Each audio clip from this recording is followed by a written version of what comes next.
Yeah, you're good there, I think, right? Are you? Or do you want to get up and wait and wait? It's up to you. Okay. Hi, welcome to the CFA Hall. Please turn off your cell phones and observe that there is a emergency exit from where you came and also a fire escape back behind me. Welcome to the first ever WESU lecture series in its first installment. My name is Avery, and I am the student president of WESU this year. We're the oldest student-run radio station in the country, and you can stream us on iTunes Radio, wesufm.org, or at 88.1 FM. And we've got nightly music shows from DJs who are Wesleyan students and Middletown residents. And during the day, we syndicate programming from NPR and Al Jazeera and Free Speech Radio News and Democracy Now! And we also syndicate, of course, The Needle Drop with Anthony Fantano, Wednesdays at 5.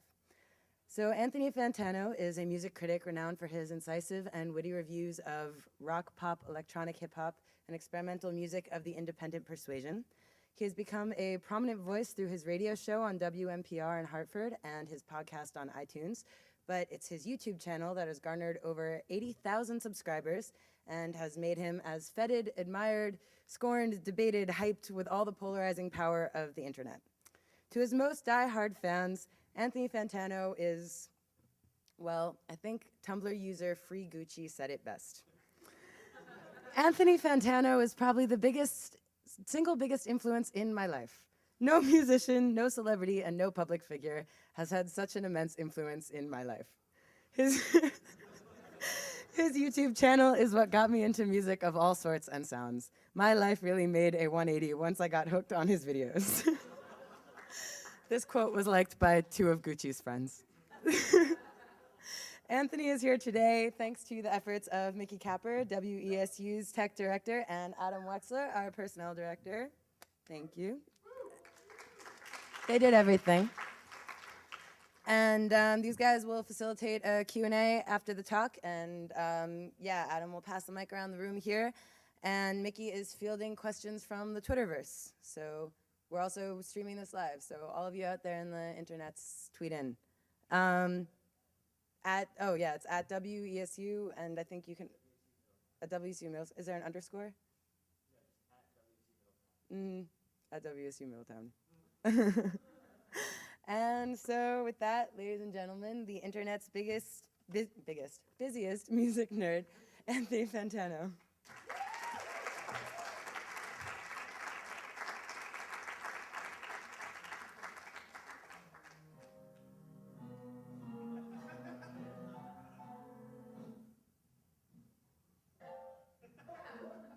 Cal Chuchesta here, the roomie in the busiest music gang. Here to let you know that this video is a message to you, letting you know there's gonna be a lecture right now.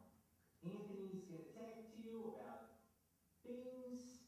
Sorry I couldn't be there, maybe next time. But, this deepest regards to you. You know what they say, 2 in your hands is 1 when you push. That's just the way the cookie crumbles. Life is a life we live every lively day we live it. Two-pack shaker. Said that. All right. Hey, it's time for lecture Anthony. Without further ado, Anthony Fantana.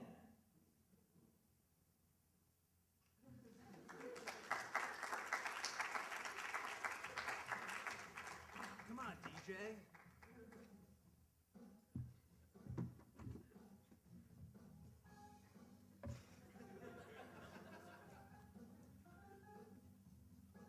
Oh, yeah, do that. Okay, turn that off. Come on, turn off that light 3. Okay, there we go. Hi, everyone. Anthony Fantano here, the internet's busiest music nerd at Wesleyan, doing a lecture. Love that Loma Prieta shirt. Oh, man. I'm like surprised people showed up to this. I'm like totally stoked on this. All right. So this is like what I had an idea for. I'm going to talk about what I do, how I do it, how I started, why I do it, and who is Cal. Does that sound good? Is that a good rundown for everybody? Is that a good like itinerary? Does anybody oppose that? Show of hands of opposition? Okay, good. All right, what I do. I do a thing that should never even really be a job, and yet it's like a job. I review music all the time, on the internet, daily basis, just kind of give my opinion, honesty, honesty, honesty, honesty, how I really feel, just don't even care whether or not it pisses somebody off or makes somebody happy. I'm just sort of telling, I can't say they because it's you, you're there, and you're the guys, you're the ladies and gentlemen who watch. Just sort of tell people how I really feel. And I guess like, I'm flabbergasted that I've even been kind of semi-successful at it. Because I made my start in radio, started going to school at working at a radio station at WSIN on the Southern Connecticut State University campus. I was the music director over there, general manager for 2 years, and after that, I just kind of had hopes, given the education I was kind of giving myself, to go work at a radio station, either as a DJ or as like a reporter or something like that. I got an internship over at WNPR in Hartford, where I still work part-time.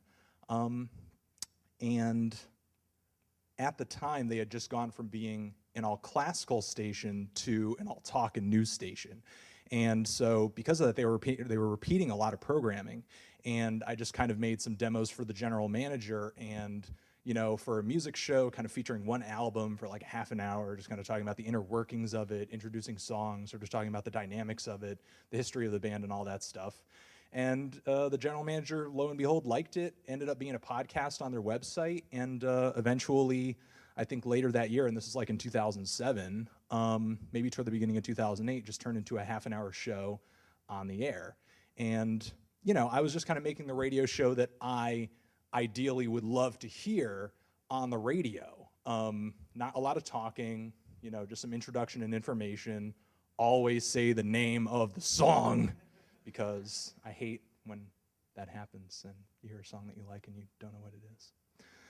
And, you know, just kind of do that. But, you know, after a while of doing it, I just wasn't getting anywhere, wasn't kind of making a living off of it, just kind of wondering, how the hell am I going to move out of my mom's house, you know, doing this show that isn't really getting me anywhere. And then from there, the news director over at WNPR urged me to get on the internet, start putting some stuff up on the internet, get your podcasts up there, let them know you're there. And so I just decided to start a blog, you know, with the Needle Drop. And at the time, I didn't know about blogs and covering music on the internet. I didn't know about any of that shit. Like, you know, I would put typos in there, spell things wrong, misinformation, screw up a million times. And then I found that there are like 500 million, approximately, other websites on the internet covering music already. Damn it. Like, how are you gonna get anywhere? That's a lot of competition. And I don't know, I don't have any money. You know, it's like I work part-time at a pizza place. Still work part-time at a pizza place. Only on the weekends now, though. Used to be like 5-6 days a week. Cutting those days down. Hopefully by the end of the year, no more pizza. No more pizza. Though I just got a tattoo over here to like commemorate it, like 10 years in pizza. First job I ever had, and I'm like still working it. But you know, as I'll talk about later, that's kind of like, if you really want to chase your dreams, you know, that's something you may have to do. I have to work this crappy job every day, every other day, just to kind of, so I could do this thing. So anyway, so where was I? What was I talking about? So I was at the radio station, news director told me to start a blog, got up there, realized there are all these websites. Oh my God, there's Stereo Gum. Oh my God, there's Pitchfork. Oh my God, there's Gorilla Bears. Like, how am I gonna compete with all these sites? You know, how am I gonna compete with the hipster runoffs of the world? And I don't know, with no budget, I'm just like, well, let's just try something different. I've never seen anybody on the blogosphere throughout the months that I've spent on it talk about an album on camera. And I swore to God I would never touch a camera again after I took a television news course at Southern with a professor named Jerry Dunkley. Very imposing man because he knows his shit. But, you know, after screwing up in his class so many times, I'm like, never gonna touch a camera again. I don't need to be on camera. I have a degree in radio. I studied radio all this time. But now radio's kind of like, pfft. And so I have to go on the internet now to kind of like experiment and make a living. And just from there, like I remember in a few short months, sort of like got 100 subscribers. I was kind of making these really dingy videos in my basement, had this long-winded introduction, you know, and really kind of like making these funny little joke sketches oriented around these albums, not really giving an opinion or anything like that. And it was just kind of like attracting a few eyes here and there. And you know, I remember when I got my first 100 subscribers, I was psyched. I was like, yeah, this is going somewhere. I'm quitting that blog shit. I'm stopping the radio show. This doesn't make any sense. I'm on like, you know, the fast track right now. 100 subscribers, that's 100 people. It's like at least 100 people in this room, right? I don't know. Maybe you guys were the first 100. My mom subscribed, so that was definitely one of the first 100. My dad recently got YouTube, so now he's subscribed, both in the house right now, Mama and Papa Fantano. So I mean, you know, from there, just making these really dingy videos and just kind of getting, you know, a few comments here and there, people were like, yeah, like, you know, that was a funny thing, but what do you think about the album? You know, and then I was like flabbergasted. I was like, why do you care? Like, what do you think about the album? Like, why should you give a shit what I think? You know, I mean, that's kind of what I thought about my radio show. You know, why give my opinion? I mean, obviously I like it since I'm playing it. No reason to go into detail as to why I like it. You know, I just thought people would prefer, you know, the music. You know, just listen to the music. But no, it turns out people like something to, I agree with that. You know, or that pisses me off so much. You know, fuck you for hating that new XX album. Why do you hate Animal Collective? Why don't you like the new Radiohead? You know, people like something, you know, damn it, Anthony, that Kanye album rules. And, you know, it's just an opinion. It's just an opinion. But sometimes people take it too seriously, you know. They take it too far. And what's actually kind of funny and ironic is that, you know, I see a lot of music websites out there that just give one positive review after another to every single thing. Like, every single thing is the greatest thing in the world. And for some reason, like, the reviews that I make that generate the most traffic and like get the most eyes are the ones that are like negative, you know, and I don't want it to be that way, but it is. Like, you know, I could say like this obscure album that I just reviewed, you know what, I'm gonna review this Krallice album tonight. Video's totally all rendered, gonna upload it, gonna give it like a strong 8. Think it's an awesome black metal album, but like it's probably gonna get like, you know, maybe 10,000 views if it's lucky. But you know, if I say the new 2 Chainz album sucks, and most people on the planet who watch the review are already going into the review knowing they don't like it, and they already know I'm not gonna like it, but they'll go on and they'll say, yeah, that album sucks. Good job, Anthony. So basically, what I do is that. That's what I do. I upload videos onto YouTube like on a regular basis and just sort of let you guys know what I think. And you know, I've had a lot of time over the several years that I've been doing this to kind of think about why, you know, what I do matters to a lot of people, and like, you know, why sort of telling a lot of you guys what I think about an album, whether it's good or bad, is more important than just sort of putting up a blog and then just kind of like linking you to the MP3 and then you can kind of listen to it at your leisure. I mean, I remember when I was in high school, I started out listening to like a lot of nu metal, loved Marilyn Manson. He was awesome. He was the shit. Like, after I did that Marilyn Manson review, I so went on Amazon and bought a copy of Antichrist Superstar for like $5, like used copy. It's like sitting in my music collection now, nostalgia. I was totally like into Rage Against the Machine, which I still think is cool, but like, Drowning Pool and Mudvayne. And it's funny, people like still come to me and ask me about those bands that they're like, teenagers, and they're like, hey, what do you think of Mudvayne? I'm like, man, you're like, that was when I was your age. Like, you're listening to that? But anyway, like, I remember this turning point came when a friend of mine named Derek, who said he was gonna be here, but he didn't show up, but it's okay, I love you anyway, bro. Was like, he like looked at my CD collection, like back in the day before we had MP3 players, we had Discmans, and we brought them to school, and we had like these headphones that like wrapped around the back of your head and made you look real cool. And, basically we had like, these little CD books, which now if I see a CD book, I'm like, there is nothing good in that. Like, that's like the number one rule of a CD book. Like, I'm sorry to anybody I'm just breaking balls. It came down genetically from my father. So, blame him after the show. So I had these CD books, and, I remember a friend of mine named Derek, he looked at it and he's like, don't you listen to anything before like 1999? I'm like, hey, Rage Against the Machine on there. It's like that was the only band that like came out of the 90s that I listened to. So he's like, okay, you know what? I'm going to burn you a CD because everything here sucks. The fact that you listen to Cold Chamber sucks. I'm going to burn you some Black Flag and some Dead Kennedys and some Ramones and some freaking The Who and Led Zeppelin. And I'm like, yeah, sure, okay. So he makes me this like 2 CD compilation. And I'm like, dude, this is the worst music on the planet. Like, how could you even like any of this? And he's like, no, I think it's great.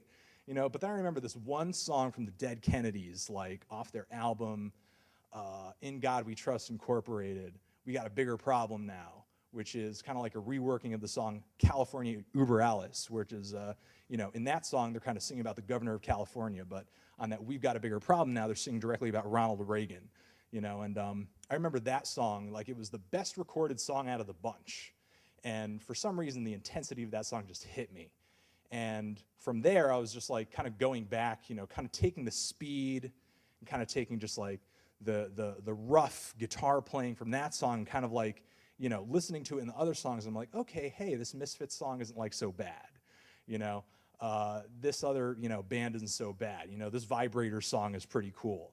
And from there, just kind of being like, okay, like, what the hell is punk, and then just like going over to his house, he had all these records, like listening to one record after another, and just totally having my mind blown. And, much like that person that was talked about before, I came onto the stage, like, I guess what I'm doing to an extent, not in a, hey, let's hang out and listen to some records kind of way, is kind of doing that for some people, Hey, I'm turning you on all this music, I'm telling you what's good, in my opinion, and that's sort of allowing you to, sort of say, well, I take this person's opinion seriously, he sort of seems to, be passionate about what he's saying. I mean, I like to think I'm more passionate than I am knowledgeable. I mean, I care about music, I love music, I love listening to it all the time. People ask me if I ever get tired of listening to music, and I don't. I mean, only music I don't like.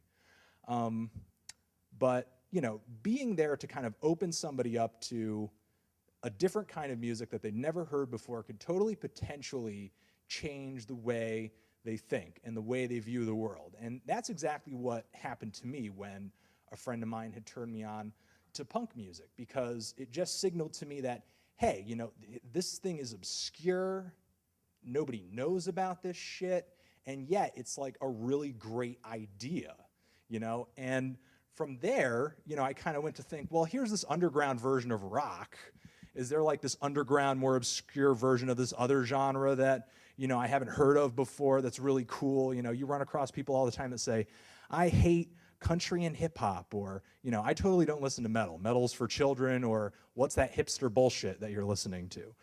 But the thing is, if you can get past whatever initial problems you have with a genre, there's got to be some band or song in there that you've never heard of before that will just totally maybe even just make you like the genre as a whole, as you've never liked it before. I mean, I remember when I got older and after I got into punk music, I was like, you know, getting into that punk ideology, totally fucking anti-materialism, blah, blah, blah. And as a result, I just thought all hip hop was like crap, you know, and I just thought, well, you know, I'm into this ethic, I'm into this ideology, you know, it's like hearing people rap about money on the radio isn't where I'm at, dog. But then, you know, from there, you know, researching on the internet, talking to people at the college that I started going to about, you know, hip hop, and I was getting turned on to old school stuff like Gang Starr and Wu-Tang and stuff like, what else am I thinking? Public Enemy, you know, who I loved throughout college. Just thought Public Enemy was the shit. And, you know, what I think is really awesome is that now, you know, especially now, in my opinion, kind of going off topic a little bit, I think because of the internet, hip hop is kind of having a punk revolution at the moment, where you have all these smaller artists right now kind of coming up and giving the bigger artists huge competition and rapping about things that are outside of the normal ideology of the hip hop that you hear about on the radio. And not just necessarily from, you know, the backpacker standpoint that people would always kind of label socially conscious hip hop with in the 2000s, but, you know, kind of rapping about weird or just like wacky stuff like Odd Future or Das Racist. You know, it all doesn't have to be about one thing. So, I'm gonna go back to my notes, because I'm pretty sure I touched down on the what I do thing pretty hardcore. All right, let me see. How I do what I do. Geez. I mean, people ask me all the time, how do I listen to music? What do I use to listen to it? I mean, it's not really a big thing, you know? It's just sitting there and concentrating and just kind of thinking about what you're listening to. You know, thinking about it in the same way that you would a movie. But often today, because of all the distractions, digital distractions that we have around us, especially, you know, and I'm not, you know, making an anti-technology stance right here, you know, just kind of saying that with power comes responsibility. With the, you know, thing in your hand that has, you know, 200 or 300 songs on it, you could listen to any of them, but, you know, how often do you actually listen to an album all the way through, sitting down and thinking of it as a whole? You know, it doesn't happen as much these days as it did back in the day, unfortunately. But that's pretty much how I do, you know? It's like I'm just sitting down, I'm thinking about what I'm hearing, I'm thinking about how I feel about it, you know, and I'm thinking about what in the music makes me feel that way. Is it a certain melody? Is it a lyric? Is it the production? Is it the personality of the music? Is it the chord progression? I mean, what is it, you know? I mean, of course, you're having a reaction to a certain thing in a song or in an album, whether you hate it or whether you like it. You know, how often do you actually think about what in the music is actually making you feel that way? I mean, that to me is the easiest way to open yourself up to other genres, because if you're into a certain kind of characteristic or a certain kind of instrument or a certain kind of, you know, tonality in a song, you could find that in other genres that you wouldn't usually find yourself listening to, you know? So basically, when I'm sitting down and just listening to what I'm listening to, I'm just thinking about it, writing some notes, just kind of finding out inside me how I really feel about it and what makes me feel that way. If I can't tell you guys what is making me feel a certain way about an album, I don't review it yet, you know, and that's it. And a lot of people come back and ask me, you know, hey, you gave this a negative review, you know, do you actually like it now, or do you like it less now? I mean, I find often that when I make my year-end list, and I hate making lists of albums that I think are great, you know, I often have to like rearrange things, you know, according to just how I feel about them at that time. And that's the thing, like things will grow on you and things are going to fade away. You know, people sort of approach me and expect that if I think this album is the most amazing thing of all time, I'm always going to think it's the most amazing thing of all time forever. Despite the fact that I say that at the end of my videos, that's not the case. I mean, opinions and your feelings of music are so based on your genetics and your just internal wiring and where you are in life and all that stuff. And, you know, and how you perceive music in general and the kind of things that you want to hear. I mean, I have friends that, you know, have totally turned their backs on certain bands, not because they put out a terrible album, but, you know, they've listened to it too many times. They don't want to listen to that shit anymore. I mean, that very same friend of mine who, turned me on to punk music, years and years and years later, I found out about the band Crass. And I was like, holy shit, it's like, this is some dirty, weird, like anti-establishment, freaky stuff, and like really great album called Penis Envy that they have out.